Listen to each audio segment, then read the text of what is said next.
Երևանում ԱԱԾ շենքի մոտ ողջունում,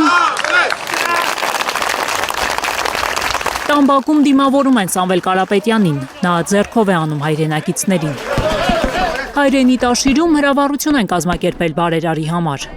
Հաղթանակի հասնելու առաջին նշաններն են, որ դատարանը մասնակի բավարարել է Կարապետյանի փաստաբանների միջնորդությունը, նրա նկատմամբ կիրառելով խափանման միջոց տնային կալանք եւ գրավ։ Համոզված է մեր ձևով շարժման համակարգող Նարեկ Կարապետյանը։ Սա առաջի քայլն է, սա մեծ քայլ է, մեր ոչ թե առաջի, այլ շատ մեծ քայլ է մեր հաղթանակի համար, մեր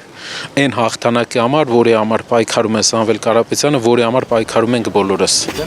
Ավելի քան 6 ամիս 195 օր կալանավորված Սամվել Կարապետյանը տնային կալանքում կանցկացնի նոր տարին, չափազանց խիստ սահմանափակումներով։ Նրան թույլատրված է շփվել միայն ամենամոտ մերձավորների հետ, սահմանափակված է խոսքի ազատությունը։ Շատ մեծ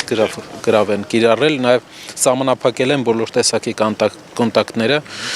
անգամ ինձ հետ, ընտանիքի շատ նեղ շրջանակ է թույլ տված։ Տնային կալանքն էլ ծանր խափանման միջոց է, հիշեցնում է փաստաբան Արամ Վարդևանյանը։ Սահմանադրական դատարանը այդ ճշմարտությունը վերջերս եւս նշել է, տնային կալանքը նույնն է ինչ կալանք։ Իր ռեժիմի, իր սահմանափակման տեսանկյունից մենք խոսում ենք կրկին ինտենսիվ սահմանափակման մասին։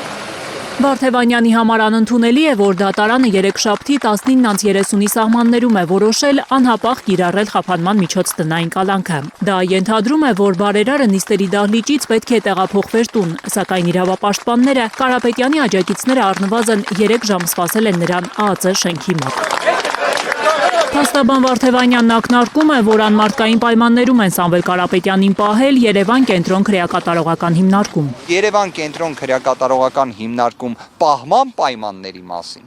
մի առանձին ասուլիսով անդրադարձ կկատարենք, որովհետև ի վերջո կարծում եմ ժամանակն է, որ դրա մասին շատ ավելի մանրամասն ներկայացվի։ Վերջին ամիսներին Կարապետյանի փաստաբանական թիմը 10-ից ավելի միջնորդություն է ներկայացրել քննչական կոմիտե, դատախազություն, սակայն իրավասու մարմինները միջնորդություններն անհիմն են որակել ու մերժել։ Այդ ամենը չէր կարող իրավական հետևանք չունենալ։ Մեր կողմից հետևյալ գործողությունը կատարվեց։ Այս ժամանակահատվածում բոլոր հիմքերը, հիմնավորումները, ինչպես նաև այլ բնույթի խնդիրները, որոնք մենք արձանագրել էինք, որոնք ազդեցություն են ունենում իրավաչափության պայմանների վրա, կուտակել էինք եւ ներկայացրել էինք որպես նոր ի հայտ եկած փաստարկի հիմքով միջնորդություն դատարանի։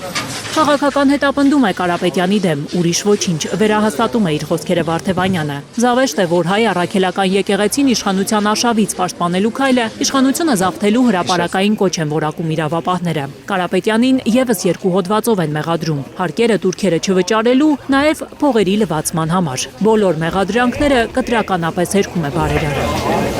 Գայանե Մովսիսյան, Արմեն Ապրեսյան, Հայլուր։ Հայաստանում եւ աշխարհում տեղի ունեցող իրադարձությունների մասին առաջինն իմանալու համար բաժանորդագրվեք մեր ալիքին, սեղմեք զանգակը, որ բաց չթողնեք ամենահրատապը, ամենակարևորն ու հետաքրքիրը։